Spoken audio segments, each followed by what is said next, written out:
Menstrual cycle आज शुरू करने वाले हैं इस टॉपिक में एंड खत्म भी हो जाएगा बट वीडियो थोड़ी सी लंबी जाएगी। The thing is menstrual cycle normally थोड़ा सा मुश्किल और कॉम्प्लिकेटेड सा टॉपिक लगता है बच्चों को क्योंकि इसमें बहुत सारी चीजें एक साथ चल रही होती हैं बट लो लेवल से शुरू करके थोड़ा सा एडवांस जाएंगे। धीरे धीरे सारी चीज डिस्कस करेंगे जितनी जरूरी है नीट के लिए। शुरू करेंगे इंट्रोडक्शन से, कुछ बेसिक टर्म्स जो नॉर्मली डायरेक्ट क्वेश्चन आते हैं जिनके ऊपर, और फिर डिस्कस करेंगे फेजेस ऑफ मेंस्ट्रुअल साइकिल जिसमें मैक्सिमम बच्चों को सबसे ज्यादा दिक्कत आती है। ना एज पार्ट ऑफ इंट्रोडक्शन में जो मेंस्ट्रुअल वर्ड है ना, ये रिलेटेड है टू फीमेल रिप्रोडक्टिव साइकिल। तो फीमेल के रिप्रोडक्टिव साइकिल को हम दो पार्ट्स में डिवाइड कर सकते हैं बेटा। कुछ ऐसे इवेंट्स होते हैं जो ओवरी में चलते हैं, उनको ओवेरियन इवेंट्स बोल देते हैं। कुछ यूट्रस में चीजें होती रहती हैं जिनको हम यूट्राइन इवेंट्स बोलते हैं। तो ये दोनों चीजें हमें साथ में लेके चलती हैं कि यूट्रस में क्या होगा और ओवरी में कौन कौन से चेंजेस होंगे। ये दोनों मिलके अपना पूरा रिप्रोडक्टिव साइकिल मिला बनाते हैं। ठीक है। now जो वर्ड मेंस्ट्रुअम है वो लेटिन भाषा का एक शब्द है, मेंसम, उससे आया है। उसका मतलब ही, मेंसम का मतलब होता है मंथ। सिमिलरली ग्रीक भाषा में मेंस्ट्रुअल का जो मतलब, वर्ड का जो मतलब है उसका मतलब बेसिकली आता है ल्यूनर मंथ। ल्यूनर का मतलब मून। तो बात ये है कि ग्रीक के टाइम पर धारणा ये थी कि फीमेल का जो रिप्रोडक्टिव साइकिल है वो मून रेगुलेट करता है, इसलिए ल्यूनर मंथ यानी कि मेंस्ट्रुअल साइकिल इस तरीके से टर्म अराइज हुई है। हमारे पास हम वर्ड यूज कर रहे हैं बार बार, साइकिल। ठीक है। तो मेंस्ट्रुअल साइकिल क्या करता है, इसमें साइक्लिकल चेंजेस होंगे यानी कि जो एक पर्टिकुलर टाइम ऑफ पीरियड के बाद खुद को रिपीट करेंगे। So menstrual cycle it basically involves cyclical shedding यानी कि गिरना ऑफ एंडोमेट्रियम, यूट्रस की इनर मोस्ट लेयर की साइक्लिकल शेडिंग होगी, और शेडिंग के बाद वापस से बन जाएगी तो उसकी प्रोलिफरेशन। शेडिंग का मतलब टूटकर गिरना, प्रोलिफरेशन का मतलब होता है बेटा फिर से उसकी ग्रोथ हो जाना। और एंडोमेट्रियम की दो लेयर होती है, तो यहाँ पर शेडिंग कौन से लेयर की होगी, सिर्फ और सिर्फ स्ट्रेटम फंक्शनैलिस, सिर्फ इस लेयर को, क्योंकि स्ट्रेटम बेसल जो लेयर है वो इंटैक्ट रहती है। एक आइडियल केस सिनेरियो में जो मेंस्ट्रुअल साइकिल है वो 28 दिन का होता है, बट हर किसी में 28 डेज का नहीं होगा। ये रेंज 21 दिन से लेके 35 दिन तक नॉर्मल मानी जाती है, इससे कम या इससे ज्यादा गड़बड़ है। ठीक है। मेंस्ट्रुअल साइकिल होता किसमें, फीमेल प्राइमेट्स में। तो बेटा प्राइमेट्स एनिमल किंगडम में पढ़े थे, प्राइमेट्स में कौन आता है, humans, apes and monkeys etcetera. इन सब में ब्लीडिंग साइकिल होता है। फिर हमारे पास आती है नॉन प्राइमेट फीमेल। ये क्वेश्चन पूछ लेते हैं कि अगर प्राइमेट में मेंस्ट्रुअल साइकिल चलता है तो नॉन प्राइमेट फीमेल में क्या चलेगा। बेटा इनमें भी रिप्रोडक्टिव साइकिल होता है, इनमें भी महीने वाला साइकिल चलता है, लेकिन इनमें ब्लीडिंग नहीं होती। ठीक है। तो यहाँ पर जो साइकिल चलता है दैट इज ईस्ट्रस साइकिल, और इसमें कोई ब्लीडिंग नहीं होगी एक्सटर्नल सेंस में। ये वाली चीज आती है। नेक्स्ट पॉइंट, जो मेंस्ट्रुअल साइकिल है इसमें आता क्या बेटा, इसमें discharge of blood, it is associated with discharge of liquid blood along with जो एंडोमेट्रियम की लेयर है वो वाला टिश्यू आएगा। तो along with endometrial tissue some blood vessels जो वहां पर उनके आगे पढ़ेंगे, एंड साथ में जो ओवा का फर्टिलाइजेशन होना था वो नहीं हुआ, और बिना फर्टिलाइजेशन के वो ओवम अब टूट चुका है तो वो डिसइंटीग्रेटेड ओवम वो भी आएगा। यहाँ पर जो मेन चीज है जिससे क्वेश्चन आएगा वो ये कि डिस्चार्ज किसका हुआ, लिक्विड ब्लड का। नॉर्मली ब्लड जैसे ही कहीं पर शरीर में कट लगता है, ब्लीडिंग होती है, वो ब्लड सॉलिड ब्लड क्लॉट बना लेगा। लेकिन मेंस्ट्रुअल साइकिल का जो ब्लड होता है वो हमेशा लिक्विड ही रहने वाला है। तो this menstrual cycle blood, it does not clot। और ये क्यों क्लॉट नहीं करता? Due to presence of plasmin. ये प्लाज्मिन एक फाइब्रिनोलाइसिन है। प्लाज्मिन क्या है? ये एक फाइब्रिनोलाइसिन, बेटा लाइसिन का मतलब होता है तोड़ना, फाइब्रिनो एज ए फाइब्रिनोजन। तो करता क्या है ये plasmin? Is that it will degrade fibrinogen. तो अगर फाइब्रिनोजन नहीं होगा तो फाइब्रिन नहीं होगा, और अगर फाइब्रिन नहीं होगा तो ब्लड क्लॉट नहीं होगा। तो इसके लिए थोड़ा सा एक बार ब्लड क्लॉटिंग का पाथवे देख लेना जो क्लास 11th में हुआ था। कुछ और जो बेसिक टर्म्स आती हैं क्लास 10th में जो पढ़ चुके हैं, कि मेंस्ट्रुअल साइकिल जब शुरू होता है अराउंड प्यूबर्टी, उसको हम मेनार्की बोल देते हैं। मेंस्ट्रुअल साइकिल जब स्टॉप होगा 50 से 55 की उम्र के आसपास, तो उसको मेनोपॉज बोल देता है। ठीक है, ये वाली चीजें आती है। देन एक टर्म आती है कि कंप्लीट एब्सेंस, ये तो नेचुरल है, ठीक है, मेनोपॉज इज नेचुरल। तो शुरू कब हुआ था बेटा? 11 से 13 साल की उम्र में, और 50 से 55 साल की उम्र में वो रुक जाता है। तो इसके जो बीच का टाइम पीरियड है ना, नॉर्मली ये हर फीमेल के लिए फर्टाइल टाइम पीरियड है।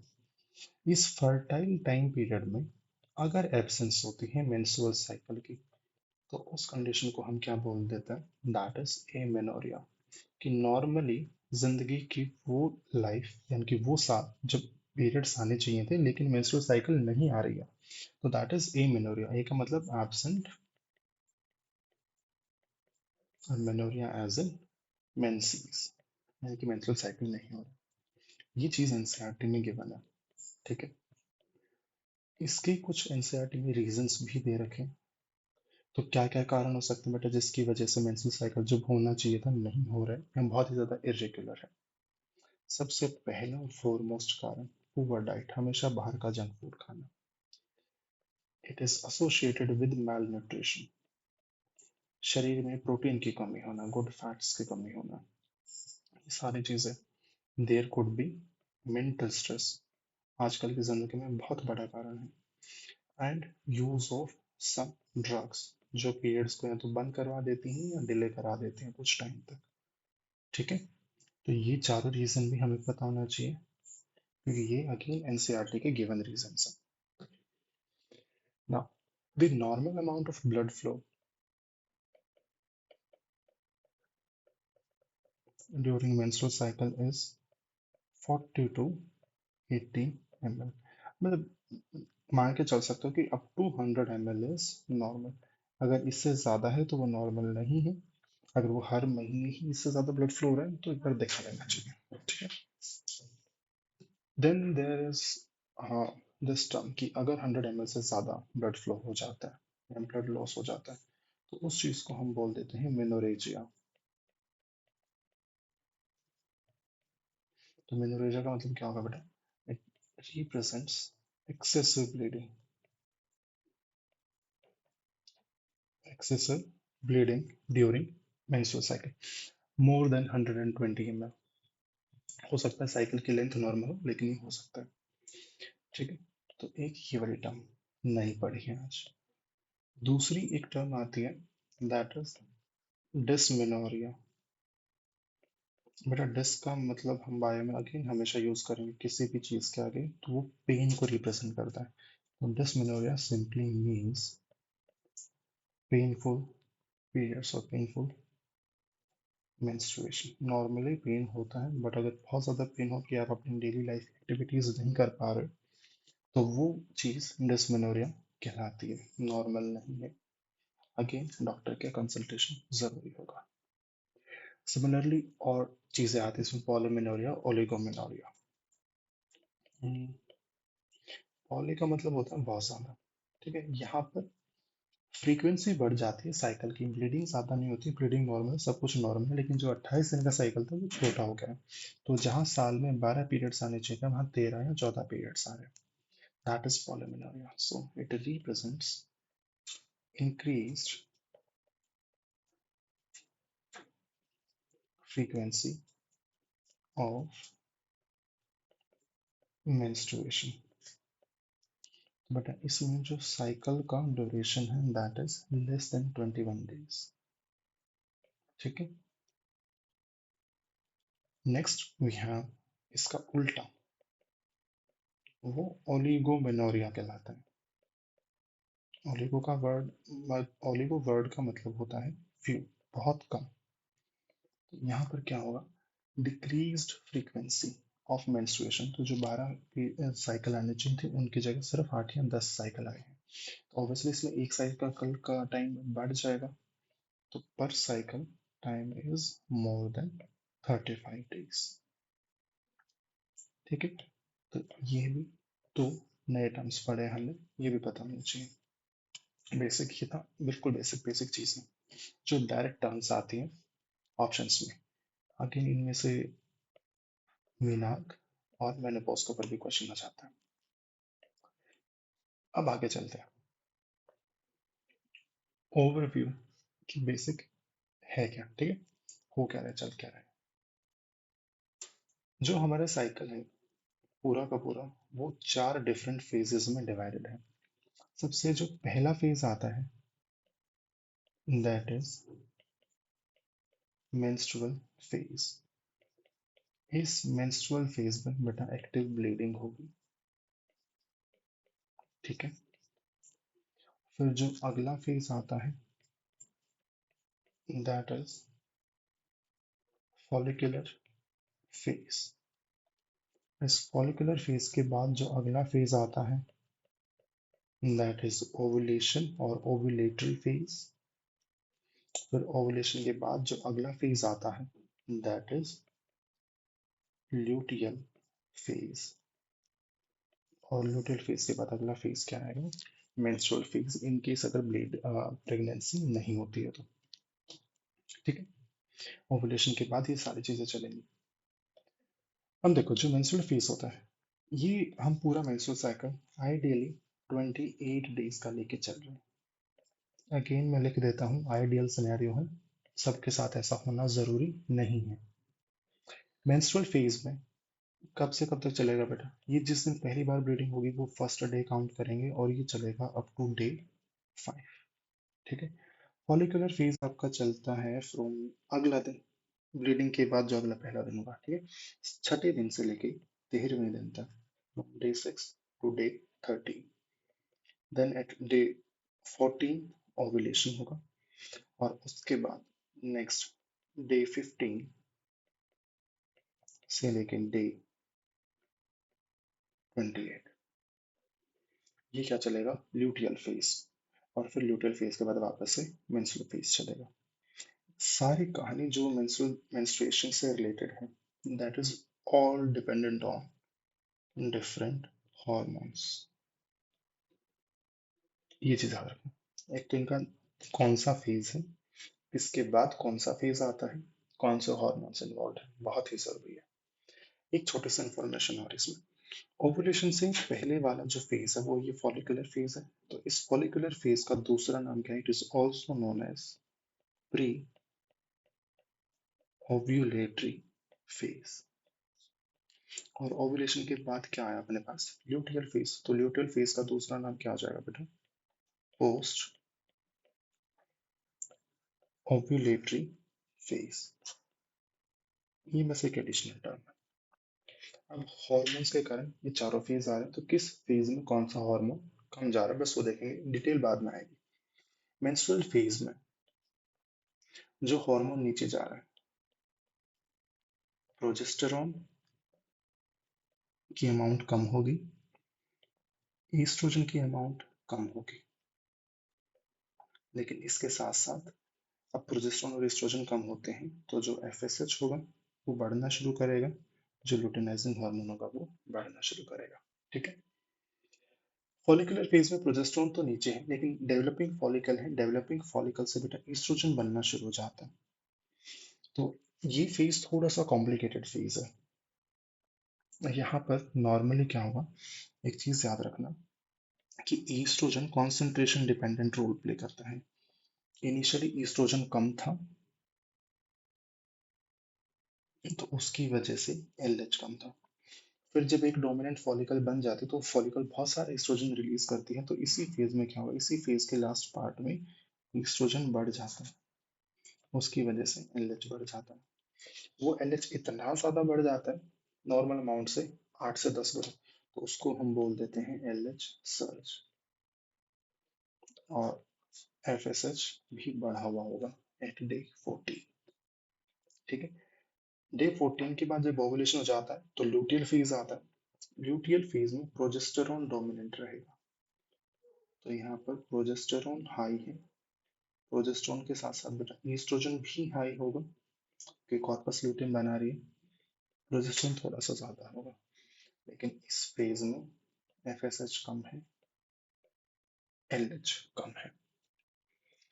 ये हार्मोन की कहानी है। मैक्सिमम बच्चों को सारी चीजें समझ आती हैं, जो मैक्सिमम बच्चों को दिक्कत आती है वो आती है ये फॉलिकुलर फेज में। ये वाला पॉइंट समझने में कि एक ईस्ट्रोजन ही है, वो दोनों रोल कैसे प्ले कर सकता है, कि ईस्ट्रोजन की प्रेजेंस में फॉलिकुलर फेज में कभी कभी एलएच नीचे जा रहा था इनिशियली, फिर ऊपर भी चला गया। ठीक है, तो वो इनहिबिटरी रोल कैसे आता है, तो वो थोड़ा सा दिक्कत आती है, वो पढ़ेंगे, और कुछ नहीं करना। तो हार्मोन इन्वॉल्व हमने देख लिया, अभी अभी कौन सा हार्मोन है, बट कहानी शुरू कहाँ से हुई थी हॉर्मोन्स की। हाइपोथैलेमस, तो नॉर्मली अपन हाइपोथैलेमस बनाते थे, स्टॉक बनेगा, एंटीरियर पिट्यूटरी, यह पोस्टीरियर पिट्यूटरी, मीडियन एमिनेंस है ना, मेमिलरी बॉडी बनेगा। बेटा वापस हाइपोथैलेमस से क्लास 11th में पढ़ चुका है हर कोई। दिस इज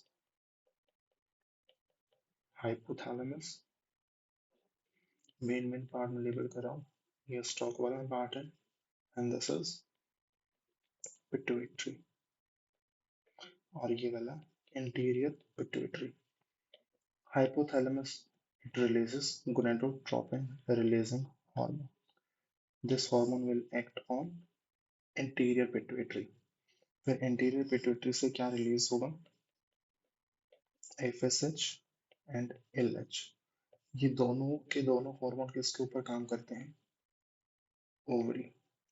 और ओवरी में भी कहाँ काम करता है बेटा, फॉलिकल्स पर। तो फिर इनके रिस्पॉन्स में ओवेरियन फॉलिकल्स क्या रिलीज करती हैं, वैरायटी ऑफ डिफरेंट हार्मोन्स, जैसे कि एस्ट्रोजन। और फिर अगर कॉर्पस ल्यूटियम बना है, फॉलिकल्स, कॉर्पस ल्यूटियम से क्या आएगा, अगेन एस्ट्रोजन, कम अमाउंट में आता है बट रिलीज होगा प्रोजेस्टेरॉन। अच्छा, उनके अलावा क्या आएगा बेटा, रिलैक्सिन, और कौन सा हार्मोन बनेगा, इनहिबिन। ये चारों हार्मोन हम कलेक्टिवली बोल देते हैं कि ओवरी से आए हैं। अब जैसे जैसे लेक्चर में आगे बढ़ेंगे तो सेग्रीगेट कर लेंगे कि कब फॉलिकल से क्या रिलीज हुआ है और कब कॉर्पस ल्यूटियम से क्या रिलीज हुआ है। इतना ठीक है। अब देखो, अब अपन शुरू करते हैं फेजेस ऑफ मेंस्ट्रुअल साइकिल, कि कौन से फेज से। अब उस कौन से फेज में एक और कॉन्सेप्ट आता है, नॉर्मली फॉलिकल का कॉन्सेप्ट मैं एक बार याद दिला देता हूँ, हार्मोन वाले में ही,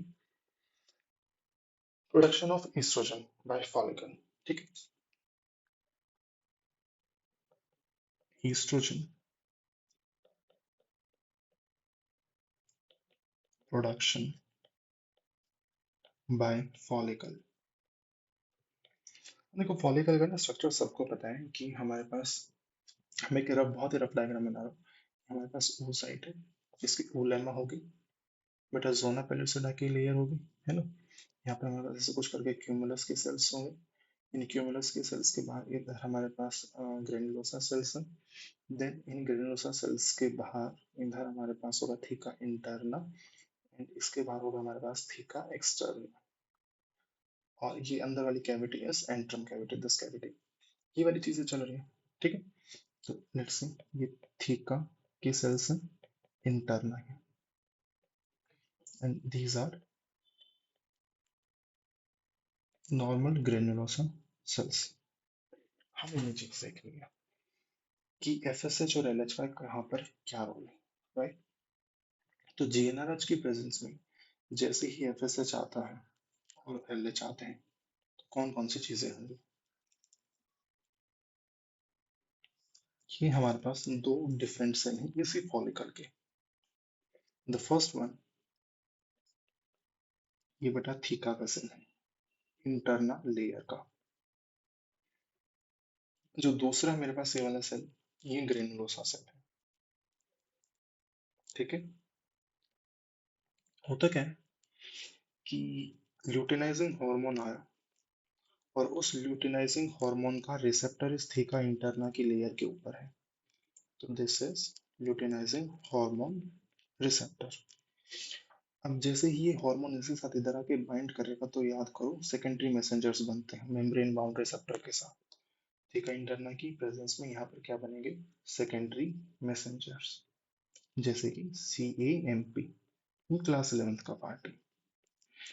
ये कैंप की वजह से कुछ डिफरेंट यहाँ पर एंजाइम्स काम करना शुरू करते हैं और इन शॉर्ट होता ये है कि इस थीका इंटरना के सेल्स कोलेस्टेरॉल को यूज करते हैं और मल्टीपल एंजाइम्स की प्रेजेंस में उसको कन्वर्ट कर लेते हैं एंड्रोजन्स में। एंड्रोजन्स मेल हार्मोन होते हैं। ठीक है।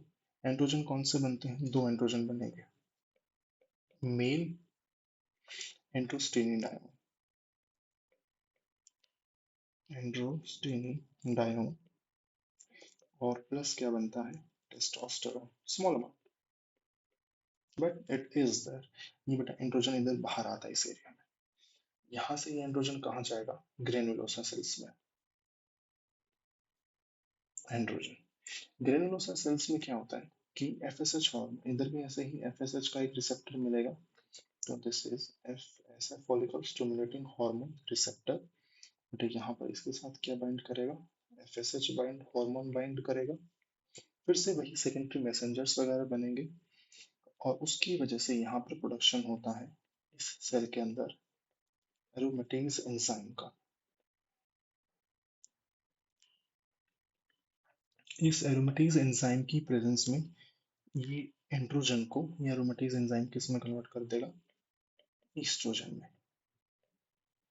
फिर ये ईस्ट्रोजन थीका सेल से बाहर आता है एंड ये कहाँ चला जाएगा, ब्लड में। तो this is the main source of oestrogen in human female. सब सोच के देखो कि जितनी बड़ी फॉलिकल होगी उतने ज्यादा ग्रेनुलोसा सेल्स होंगे और ग्रेनुलोसा सेल्स जितने ज्यादा होंगे तो ब्लड में ईस्ट्रोजन की अमाउंट भी उतनी ही हाई मिलेगी। तो इन शॉर्ट डोमिनेंट फॉलिकल, सबसे बड़ा फॉलिकल सबसे ज्यादा ईस्ट्रोजन बनाएगा। यहाँ से बस मेरा इतना मतलब है समझाने का, ये चीज याद रखो। सेंस में। अब साइकिल शुरू करते हैं। ओके। तो फेजेस ऑफ साइकिल हमें पता है बेटा, हमारे पास कितने फेजेस हैं, चार, ऑलरेडी डिस्कस कर चुके हैं। जिसमें से सबसे पहला फेज कौन सा है, मेंस्ट्रुअल फेज। डेट याद रखना, डे याद रखना बहुत जरूरी है, फ्रॉम डे 1 टू डे 5। हर फेज में हमें दो चीजें पढ़नी है कि उस फेज में यूट्रस में क्या चल रहा है और ओवरी में क्या चलेगा। तो यूट्रस में यूट्राइन इवेंट्स, ब्लीडिंग हो रही है ऑफ कोर्स। तो इस फेज पर क्या होगा बेटा, मेंसेस कंटिन्यू रहेगा। ठीक है, मेंसेस होगा जिसमें कि क्या है अपने पास, नॉर्मली टेक्निक उसको ब्लड फ्लो बोल देते हैं। ब्लड डिस्कस कर चुके हैं कि उसमें 30 से 40 ml ब्लड होगा, कुछ म्यूकस होगा, एंडोमेट्रियल टिश्यू होगा, कुछ ब्लड वेसल्स के सेल्स होंगे, कुछ उसमें अपना मरा हुआ जो ओवम सेकेंडरी ओसाइट था जो फर्टिलाइज नहीं हुआ था वो भी आएगा। ठीक है, ये ब्लड फ्लो हो रहा है। क्रैम्प्स, पेन, ये सारे और भी सिम्टम्स के साथ आते हैं। बट इन यूट्राइन इवेंट्स का मेन रीजन क्या है होने का, low levels of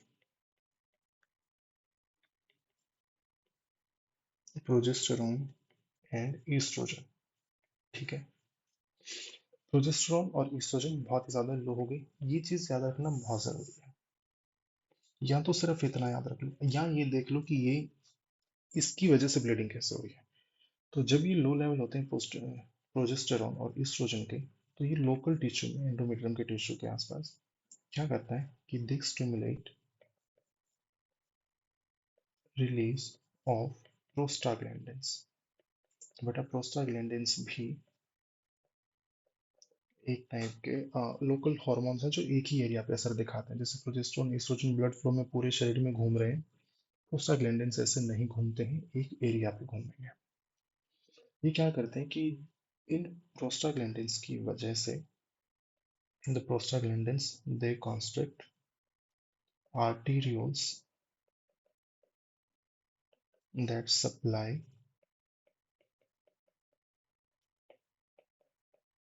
blood to endometrium।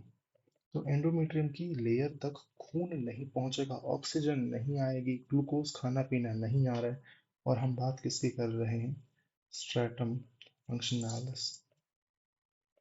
तो बेटा जिस टिश्यू को खून नहीं मिलेगा वो टिश्यू तो डाई करेगा ही करेगा। तो इसकी वजह से क्या होता है कि endometrial tissue, this is endometrium short में, tissue start to die and slough. Slough off का मतलब होता है ऐसे खिसक कर टूट कर गिर जाना, जैसे पहाड़ कई बार टूट के ऐसे गिरते हुए दिखते हैं ना मूवीज में, तो काइंड ऑफ उस तरीके से एंडोमेट्रियम का टिश्यू गिरकर धीरे धीरे अलग होना शुरू हो जाता है। तो जब स्ट्रेटम फंक्शनैलिस पूरी गिर जाएगी तो सिर्फ क्या बचेगा बेटा? Only stratum basale remains. Endometrium की सिर्फ इनर मोस्ट लेयर रह जाती है। और ये लेयर कितनी है? ये लेयर है 2 से 5 mm की, इतनी ही थिकनेस है। तो एंडोमेट्रियम थिनेस्ट है अपने पूरे साइकिल की स्टेजेस पर, राइट। अब देखो जब प्रोजेस्टेरोन और एस्ट्रोजन लो हो रहे हैं तो इसकी, ये तो यूट्रस में लो था, इसकी वजह से ओवरी पे क्या असर पड़ेगा? तो वो क्या आ जाएगा? Ovarian events. अब लो प्रोजेस्टेरोन और एस्ट्रोजन की वजह से ओवरी के अंदर जो अपने पास एफएसएच और एलएच हार्मोन्स हैं जो कि एंटीरियर पिट्यूटरी सेक्रेट करेगा, वो ओवरी के अंदर अपना असर दिखाना शुरू कर देते हैं। तो FSH and LH are free from inhibition. ये प्रोजेस्टेरोन की इनहिबिशन से फ्री है, तो ये ओवरी पे अपना असर दिखाना शुरू करेगा। अब जब एफएसएच आएगा तो इसकी वजह से क्या हो रहा है कि बहुत सारे फॉलिकल्स अपनी ग्रोथ शुरू कर रहे हैं। तो several follicles start to grow. और जब फॉलिकल ग्रो करते बेटा प्राइमोर्डियल से प्राइमरी, प्राइमरी से क्या बनेगा? सेकेंडरी फॉलिकल बनेगा। तो इसमें एफएसएच की वजह से कुछ प्राइमरी फॉलिकल सेकेंडरी फॉलिकल में कन्वर्ट हो जाती है and we have nearly 6 to 12 secondary follicles grow. वो हमें से मोटे मोटे फॉलिकल्स ओवरी के कॉर्टेक्स वाले टिश्यू में दिख जाती है। बस इतनी सी चीज हुई है। और ये हुआ किसकी वजह से? Due to FSH, right. अब जो अगला फेज आएगा, अब अगले फेज में एफएसएच बढ़ेगा। तो the next phase is follicular phase, और ओव्यूलेशन से पहले वाला फेज। ये फेज के जितने भी इवेंट्स हैं वो सब ओवरी डोमिनेटेड है। तो यहाँ पर ओवेरियन इवेंट्स बहुत ज्यादा रोल प्ले करते हैं। अब समझने की जरूरत ये है कि ये कब से कब तक चलेगा? Follicular phase from day 6 to day 30। अब थोड़ा सा कॉन्सेप्ट वाइज बस तुम बच्चों को समझाने के लिए, लेट सपोज यहाँ पर कहीं डे 10 है, ठीक है, मिड। तो बेसिकली मैं कर क्या रहा हूँ कि मैंने फॉलिकुलर फेज को दो फेजेस में डिवाइड कर दिया, कि एक है मेरे पास अर्ली फॉलिकुलर फेज और मेरे पास है एक लेट फॉलिकुलर फेज। अभी 10वें दिन का कोई एग्जैक्ट मार्क नहीं है, बस मैंने दो फेजेस में इसको डिवाइड कर लिया, अर्ली और लेट फेज में। अर्ली फेज में क्या हो रहा था बेटा? मेरे पास 6 से 12 सेकेंडरी फॉलिकल्स डेवलप कर रहे थे, ठीक है। सुनते जाना। बट लेट में क्या होता है, मेरे पास एक डोमिनेंट फॉलिकल सिलेक्ट हो जाती है, there is one dominant follicle. ठीक है। ये जो सेकेंडरी फॉलिकल है ना, 6 से 12, ये क्या करती हैं, ये बहुत ही, अब छोटे छोटे फॉलिकल हैं तो इनसे जो ईस्ट्रोजन का प्रोडक्शन होता है वो बहुत कम होता है। तो अब ईस्ट्रोजन कम है तो इसकी वजह से इस फेज में एलएच भी क्या होता है, बहुत ज्यादा नहीं बढ़ पाता, कम रहता है। लेकिन जो डोमिनेंट फॉलिकल है उसका ईस्ट्रोजन प्रोडक्शन की पावर बहुत ज़्यादा है, इन 6 से 12 सेकेंडरी फॉलिकल के कंपैरिजन में। वो एक डोमिनेंट फॉलिकल जो अभी एंट्रल फॉलिकल बनेगा, यानी कि टर्शरी फॉलिकल बनेगा, ग्राफिन फॉलिकल है, मैच्योर फॉलिकल है, उसके बीच की इंटरमीडिएट स्टेज भी आती है। तो इस डोमिनेंट फॉलिकल की ईस्ट्रोजन प्रोडक्शन कैपेसिटी बहुत ज़्यादा है, तो it produces very high levels of oestrogen. ठीक है। अब ये हाई ईस्ट्रोजन क्या करेगा, ये एलएच को बढ़ा देगा, एलएच इंक्रीजेस सिग्निफिकेंटली, और एफएसएच भी थोड़ा सा बढ़ जाता है, राइट। अब देखो, जो ये ईस्ट्रोजन यहाँ बना था अर्ली फॉलिकुलर फेज में, यहाँ पर ईस्ट्रोजन बनता है तो फॉलिकल से दो हार्मोन आते हैं, तो follicles release low amount of oestrogen and they also release some amount of inhibin. तो इनहिबिन क्या करेगा, एफएसएच के सिक्रेशन को रोक देगा। जब एफएसएच का सिक्रीशन लो हो गया, एलएच भी वैसे ही लो होगा, तो इन दोनों की वजह से क्या हो रहा है कि ग्रोथ ऑफ फॉलिकल्स स्टॉप। ये जो बाकी की फॉल इस डोमिनेंट फॉलिकल को छोड़ के बाकी की जो फॉलिकल उतना डोमिनेंट फॉलिकल की लेवल तक ग्रो नहीं कर पाई, अब वो ग्रो नहीं करेंगी, तो उनका क्या हो जाएगी, डेथ, फॉलिकुलर अट्रेशन, वो मर जाती है। सिर्फ कौन जिंदा रहेगा, एक डोमिनेंट फॉलिकल। ठीक है। ये डोमिनेंट फॉलिकल क्या करती है, it continues to release estrogen. तो after in the late follicular phase estrogen की अमाउंट बढ़ जाती है। ये ईस्ट्रोजन की अमाउंट किसके ऊपर काम करेगी बेटा, it works positive feedback on GnRH. तो जीएनआरएच बढ़ेगा, जब जीएनआरएच बढ़ेगा तो एलएच बढ़ेगा एंड एफएसएच बढ़ेगा। ये चीज है बस इतनी सी। ठीक है। ये पॉजिटिव फीडबैक है। अब जो एल एच की अमाउंट है ना, वो 8 से 10 गुना तक बढ़ जाती है, 8x to 10x। और एफ एस एच की अमाउंट कितनी बढ़ी है बेटा, 2 गुना से 4 गुना तक। तो बढ़ता एफ एस एच भी है, बट एल एच ज्यादा बढ़ गया। जो ये एल एच बहुत ज्यादा बढ़ चुका है, इसी चीज को हम क्या बोल देते हैं, एल एच सर्ज।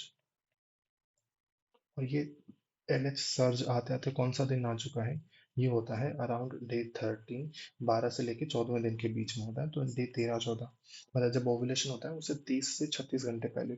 कहीं कहीं पर 16 घंटे मेंशनड है, बट हमारे लिए वो जरूरी नहीं है। मेन चीज ये है कि ये एल एच सर्ज ओवुलेशन से यानी कि 14वें दिन से 36 घंटे पहले हो चुका, राइट। तो ये सारे ओवरी में ये सारे इवेंट्स चल रहे हैं फॉलिकुलर फेज में। अब इसी फॉलिकुलर फेज में इस ईस्ट्रोजन की वजह से इसका असर कहाँ आता है, यूट्रस के ऊपर। तो नेक्स्ट अपने पास क्या है बेटा, यूट्राइन इवेंट्स। कि ओवरी से जो ईस्ट्रोजन सिक्रेट हुआ था, उस ईस्ट्रोजन की वजह से स्ट्रेटम बेसल के लिए जो लेयर के जो सेल्स है वो माइटोसिस करते हैं और वो नया स्ट्रेटम फंक्शनैलिस बना लेते हैं। तो स्ट्रेटम फंक्शनैलिस रीग्रोस, लेकिन उसकी ग्रोथ अभी कितनी हुई है, एंडोमीटर की 10 से 12 mm। ठीक है। नई स्ट्रेटम फंक्शनैलिस में। तो एक डायग्रामेटिकली देख लेते हैं दो तीन चीजें, कि मान लो ये स्ट्रेटम बेसल की लेयर थी, अब इसके ऊपर स्ट्रेटम बेसल, और ये पूरा पार्ट है स्ट्रेटम फंक्शनैलिस, और ये बेसल वाला पार्ट। तो स्ट्रेटम फंक्शनैलिस ऐसे सीधी नहीं होती कभी भी, इस लेयर में ऐसे यूट्राइन ग्लैंड्स बनना शुरू हो जाते हैं कुछ इस तरीके से।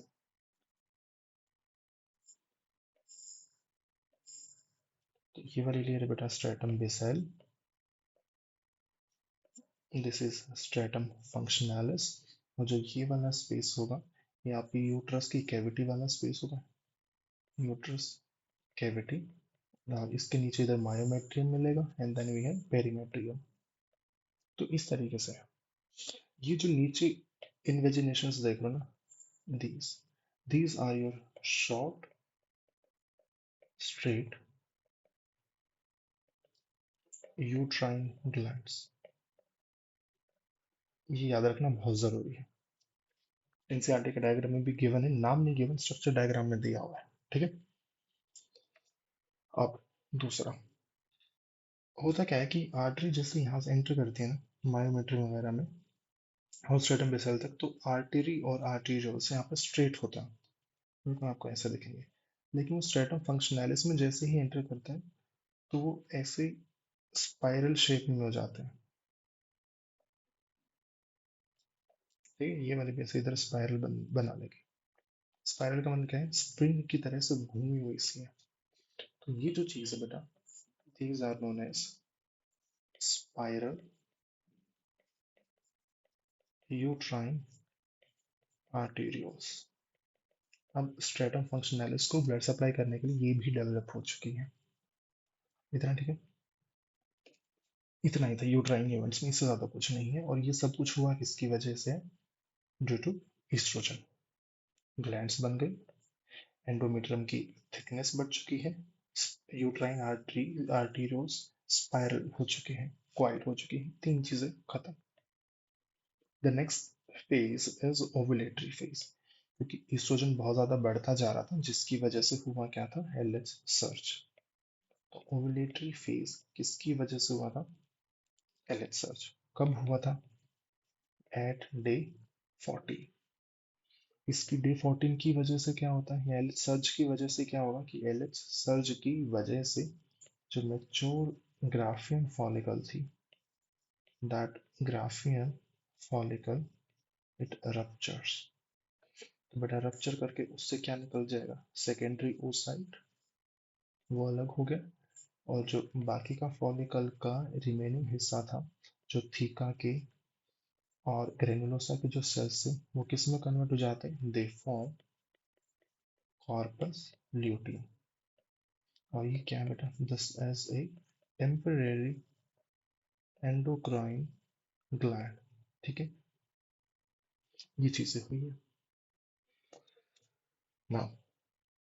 कॉर्पस ल्यूटियम का फंक्शन देखते हैं, उससे पहले ये एक चीज कि जब बहुत ही ज्यादा ईस्ट्रोजन हाई था, हाई लेवल्स ऑफ ईस्ट्रोजन, उसकी वजह से एक पॉजिटिव फीडबैक आता है हाइपोथैलेमस पे, जीएनआरएच ज्यादा आएगा, इंटीरियर पिट्यूटरी पे एफएसएच एलएच ज्यादा आएगा, तो इंक्रीज किसका सिक्रेशन होता है, एलएच का।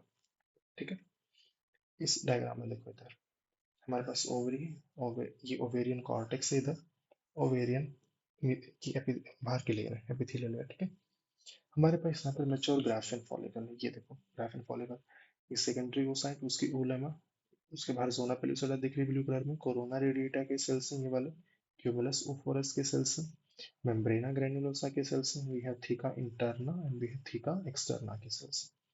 टिपिकल स्ट्रक्चर है, ये एंट्रम है। तो यहाँ से बेटा रिलीज क्या हो रहा है, बहुत ज्यादा हाई अमाउंट में एस्ट्रोजन, वेरी हाई। ये किसके ऊपर काम करेगा, it works on this hypothalamus and on this interior. इस डायग्राम में ये वाला पार्ट इंटीरियर पिट्यूटरी है, ये ले। तो जीएनआरएच आया, एंटीरियर पिट्यूटरी पे गया, एलएच की अमाउंट बहुत ज्यादा बढ़ा दी, एलएच वापस किसके ऊपर असर करेगा, ओवरी पे। तो उसकी वजह से ये रप्चर हो गया, रप्चर होकर सेकेंडरी oocyte आ गया। तो रप्चर होने के टाइम पर इस फॉलिकल से कुछ ब्लीडिंग हो गई, ये देखो रेड वाली। तो इस ब्लीडिंग फॉलिकल को, जो बहुत ही टेम्परेरी स्ट्रक्चर है, इसको एक टेम्परेरी नाम दे दिया हमने, दूसरा नाम कॉर्पस हेमरेजिकम, जो कि एक्चुअली नाम है रप्चर्ड फॉलिकल के लिए। ठीक है, दिस इज कॉर्पस हेमरेजिकम, और यही बाद में किस में कन्वर्ट हो जाएगा, कॉर्पस ल्यूटियम में। सेंस बनती है? आगे चलते हैं। The final phases, luteal phase और पोस्ट ओवुलेटरी, यानी कि ओवुलेशन के बाद का फेज। The cells of corpus hemorrhagicum, इसके जो रिमेनिंग सेल्स हैं बेटा, रिमेनिंग सेल्स कौन से होंगे, ग्रेन्युलोसा प्लस थीका सेल्स। ये क्या करते हैं, इनका साइज बढ़ जाता है and they undergo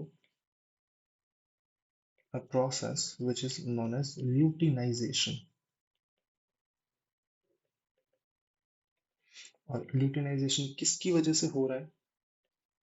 under the effect of LH hormone, LH की वजह से। तो ल्यूटिनाइजिंग हार्मोन क्या करता है? ये ग्रेनुलोसा और थीका सेल्स की कैरेक्टरिस्टिक चेंज कर देता है, इनका साइज बहुत बड़ा हो जाता है, इनमें लिपिड बनना शुरू हो जाता है और ये येलोइश कलर, लिपिड की वजह से इसमें येलोइश कलर आता है और इसका पूरा येलो अपीयरेंस हो जाता है। Luteinization to form another temporary structure known as corpus luteum। इतना ठीक है? तो कॉर्पस ल्यूटियम के सर्वाइवल के लिए जरूरी कौन है? बहुत इंपॉर्टेंट क्वेश्चन है। LH hormone. जब तक एलएच आएगा केवल तब तक कॉर्पस ल्यूटियम सर्वाइव करेगा, अदरवाइज नहीं करेगा। बिकॉज रिमेंबर, कॉर्पस ल्यूटियम कैसा स्ट्रक्चर था बेटा? टेम्परेरी एंडोक्राइन ग्लैंड है। तो इसके लिए सर्वाइवल सिग्नल इज एलएच। जब तक एलएच आ रहा है तब तक सर्वाइव करेगा, अदरवाइज डेड हो जाएगा। तो इसका जो लाइफ स्पैन है कॉर्पस ल्यूटियम का, वो 12 से 14 दिन का होता है। तो वी कैन राइट कि अप टू 2 वीक्स इसका लाइफ स्पैन है corpus luteum. Now corpus luteum it secretes something. यहाँ से किस चीज का प्रोडक्शन होगा? वेरियस हॉर्मोन्स का। The most prominent one is progesterone, we also have estrogen, and we have relaxin, and we have some amount of inhibin। अब मैं inhibin की ज्यादा डिटेल में नहीं जाता क्योंकि इनहिबिन भी थोड़ा टेक्निकली दो अलग टाइप के होते हैं, इनहिबिन ए और बी। इस लेवल पे जरूरी नहीं है इतना, अभी आज के क्वेश्चंस नहीं आ रहे ना। दीज प्रोजेस्टेरोन एंड एस्ट्रोजन, ये दोनों मिलके क्या करते हैं? ये एंडोमेट्रियम को ग्रो करवाते हैं। These are responsible for endometrial growth. और प्लस दोनों की वजह से क्या होती है? ये दोनों ब्रेस्ट डेवलपमेंट में भी बहुत ज्यादा हेल्प करते हैं। तो प्यूबर्टी के अराउंड पर ही ब्रेस्ट की डेवलपमेंट होती है, तो ये उसमें अपना रोल प्ले करेंगे, अदर देन बाकी जो इनके रोल्स है। अब देखो, ये ओवुलेशन के बाद का फेज है, तो इसमें बेटा हमारे पास दो सिनेरियो बनते हैं। एक तो अगर फर्टिलाइजेशन हुई है, तो इफ फर्टिलाइजेशन occurs, ठीक है। अब बेटा दूसरा फेज आता है कि अगर फर्टिलाइजेशन नहीं हुई तो क्या होगा? ठीक है, वो आएगा नो फर्टिलाइजेशन। तो अगर फर्टिलाइजेशन नहीं होती है, लाइफ स्पैन कितना था? कॉर्पस ल्यूटियम केवल 2 हफ्ते के लिए सरवाइव करेगा, उसके बाद इसकी डेथ होनी शुरू हो जाती है, तो इट डाइज आफ्टर 2 वीक्स। जब ये डाई करेगा तो उसकी वजह से क्या होगा? जो ये प्रोजेस्टेरोन बना रहा था वो नहीं बना पाएगा, तो प्रोजेस्टेरोन कम हो जाएगा। जो ईस्ट्रोजन बना पा रहा था वो ईस्ट्रोजन कम हो जाएगा। ये दोनों एंडोमेट्रियम की सस्टेनेंस के लिए जरूरी थे। तो इसकी वजह से क्या होगा बेटा? एंडोमेट्रियल जो टिश्यू था वो डिसइंटीग्रेट होगा। तो एंडोमेट्रियल डिसइंटीग्रेशन, डिसइंटीग्रेशन मतलब होता है कि एंडोमेट्रियल के जो सेल्स हैं वो एक दूसरे से टूटकर अलग हो रहे हैं और गिर रहे हैं। तो इसकी वजह से क्या होगा बेटा? मेंसेस या फिर ब्लीडिंग हो रहा है। पहली चीज ये होगी। दूसरी चीज क्या होगा? ये कॉर्पस ल्यूटियम डेथ के बाद एक स्कार टिश्यू बना लेती है व्हाइट कलर का, दैट इज कॉर्पस एल्बिकेंस में कन्वर्ट हो जाएगी। ये व्हाइट कलर का है, यहाँ से कोई हार्मोन नहीं सिक्रीट होगा, ये कोई एंडोक्राइन ग्लैंड नहीं है। Corpus albicans is not an endocrine gland. इतना ठीक है। जब प्रोजेस्टेरोन और एस्ट्रोजन कम होगा तो इसकी वजह से क्या होगा? जीएनआरएच, एफएसएच और जो अपना एलएच था, इनकी हार्मोन की लेवल बढ़ती है एंड इनकी वजह से क्या होगा बेटा? New cycle begins. Now if fertilisation occurs, क्या होगा? जाइगोट बनेगा। जाइगोट बना जिस दिन फर्टिलाइजेशन हुई, उसके 7 दिन बाद, आफ्टर 7 डेज यानी कि 8वें दिन, अब प्लेसेंटा की बनने की शुरुआत हो जाती है। और वो प्लेसेंटा बनती है एम्ब्रियो की बाहर की एक लेयर से। वो लेयर का नाम आता है कोरियन। एम्ब्रियो के बाहर के लेयर जो कि प्लेसेंटा का पार्ट है, कोरियन लेयर। याद रहता है, बहुत अच्छी बात है, वरना इसी चैप्टर में फर्टिलाइजेशन के बाद जब हम आगे पढ़ेंगे तो ये उस भी उसी में आएगा। अभी बस इतना मान के चलो कि जाइगोट के बाहर यानी कि जो बेबी बन रहा है उसके बाहर प्लेसेंटा होती है और उसका एक पार्ट है। इस कोरियन लेयर से एक हार्मोन आता है which is known as human chorionic gonadotropin. इसका शॉर्ट फॉर्म क्या हुआ? HCG। ये HCG कैसा है बेटा? It has LH like activity. Very important point, ये बहुत जरूरी है, ठीक है। इसकी एक्टिविटी खुद की कैसी है? ल्यूटिनाइजिंग हार्मोन जैसी एक्टिविटी है। और ये क्यों जरूरी है? बिकॉज सर्वाइवल सिग्नल कौन था कॉर्पस ल्यूटियम के लिए? LH। तो जब LH जैसा एक हार्मोन आया है तो कॉर्पस ल्यूटियम सर्वाइव कर जाएगा। अदरवाइज कॉर्पस ल्यूटियम कितना सर्वाइव कर रहा था? सिर्फ और सिर्फ 2 हफ्ते। तो अब ये 2 हफ्ते बढ़ के कितना हो गया? Corpus luteum it will survive for another 2 to 4 months. Normally 2 से 3 महीने ही सर्वाइव करता है, कुछ कुछ केसेस में 4 महीने भी सर्वाइव कर सकता है, बट चलेगा। तो कॉर्पस ल्यूटियम बेटा जब सर्वाइव करेगा तो उसकी वजह से हाई अमाउंट्स किसके रहेंगे? प्रोजेस्टेरॉन और ईस्ट्रोजन के। तो इन दोनों की वजह से क्या होगा? एंडोमेट्रियम मेंटेन्ड रहेगा। और जब तक एंडोमेट्रियम है तब तक बेबी की ग्रोथ अच्छी होगी। तो एंडोमेट्रियम इज मेंटेन सक्सेसफुली और अबॉर्शन नहीं होगा, ठीक है। ये फेस था। अब एनसीईआरटी में ये डायग्राम दिया हुआ है, ये समझ लो।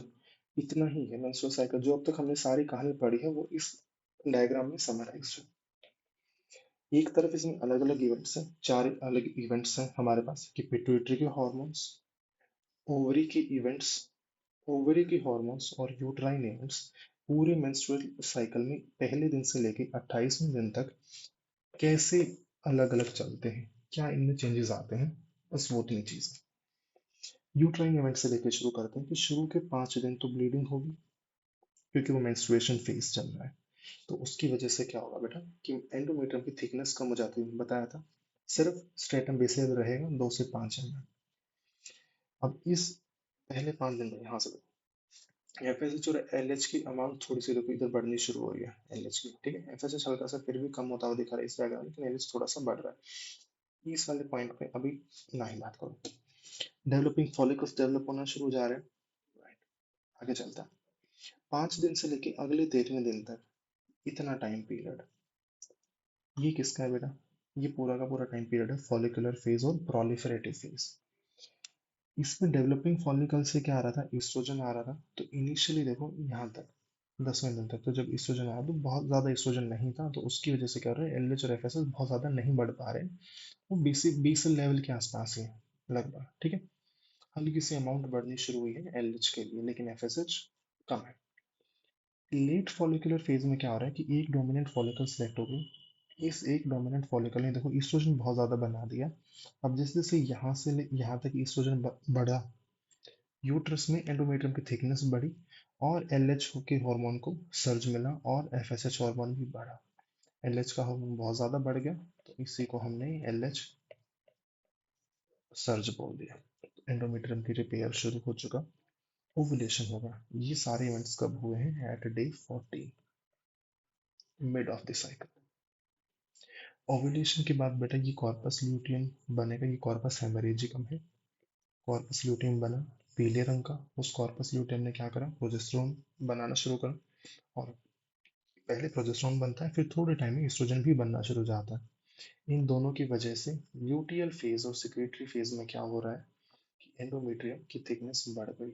दूसरी चीज जो यहाँ पर हुई है, ये यूट्राइन ग्लैंड देख लो, शॉर्ट ट्यूबुलर, ये वाले ग्लैंड ऐसे घूम गए तो ये बड़े हो गए हैं ना। बड़े होने के बाद इस ल्यूटियल फेज में now these are known as corkscrew glands. ये कॉर्क स्क्रू ग्लैंड्स क्या करते हैं? ये ग्लाइकोजन रिलीज करते हैं यूट्राइन मिल्क की फॉर्म में, जो इनकेस अगर ये ओवुलेशन से जो बेबी बनेगा, अगर इनकेस फर्टिलाइजेशन हुई तो उसके लिए किसका काम करेगा? फूड का काम करता है। इतनी सी चीज है। जैसे ही प्रोजेस्टेरोन हाई होगा, और ईस्ट्रोजन हाई हुआ। बट कॉर्पस ल्यूटियम का सर्वाइवल टाइम कितना बेटा? 2 हफ्ते, मैक्सिमम 2 हफ्ते रहेगा। तो ये देखो 15वें दिन से 23वें और 24वें दिन के आसपास ये यहाँ से प्रोजेस्टेरॉन कम होना शुरू हुआ और फिर ईस्ट्रोजन कम होना शुरू हुआ। तो ब्लीडिंग से जस्ट 2 से 3 दिन पहले 24-25 दिन के आसपास, 24वें 25वें दिन के आसपास क्या होता है कि अगर फर्टिलाइजेशन नहीं हुई है तो ये दोनों हार्मोन कम हो जाएंगे, जिसकी वजह से वापस से क्या होगा, नेक्स्ट में प्रोजेस्टेरॉन और ईस्ट्रोजन कम है, एंडोमेट्रियम की थिकनेस कम होनी शुरू होगी, एंडोमेट्रियम का डिसइंटीग्रेशन होगा और साइकिल वापस से बिगिन हो जाएगा आफ्टर मेंसेस। तो अगले 3 से 5 दिन फिर से ब्लीडिंग होगी। तो ये वो पूरा साइकिल है। इसमें इतनी ही चीजें हैं, इससे ज्यादा नहीं है। जो इंपॉर्टेंट चीज है, याद रखोगे एल एच सर्च किस दिन हुआ था। ईस्ट्रोजन की 2 पीक आती है, प्रोजेस्टेरॉन की 1 पीक आती है। इनिशियली कम थे, बाद में ज्यादा हुए हैं। ये एफ एस एच बढ़ता है बट कम बढ़ता है। ओव्यूलेशन इस दिन हुआ था। कॉर्पस ये ल्यूटियल फेज है।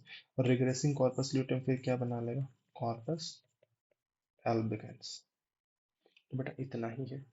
ये इत- खत्म हो गया हमारा टॉपिक। तो दिस इज द एंड।